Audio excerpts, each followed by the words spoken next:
formada yazılmış rəqəmləri müxtəlif olan ən kiçik 4 rəqəmli ədədin qiymətli hissəsinin tərtibinə nisbətini tapın.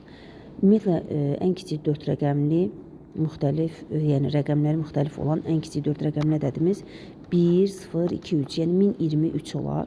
1023-ü standart şəkildə yazmaq üçün onun qiymətli hissə bilirik ki, mütləq birdən böyük, bərabər, ondan isə kiçik olmalıdır. Deməli, biz 1023-ü 1 tam 1000-də 23 şəklində yaza bilərik. Və bu zaman biz ədədi 1000-ə böldüyümüz üçün 1000-ə də vurmalıyıq, yəni 10 üstü 3-ə vururuq. Tərtib olur 3, qiymətli hissə olur 1 tam 1000-də 23. Bizə lazımdır 1 tam 1000-də 23-ü bölək 3-ə. Burada 0 tam, virgül buradan atıram, bura qoyuram.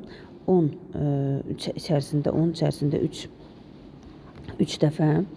Deməli, 9 ilə 1 qalır, 2-ni düşdük. 12-nin içərisində 4 dəfə. 3 düşürəm aşağı, 3-ün içərisində 1 dəfə. Deməli, 0 tam 1341.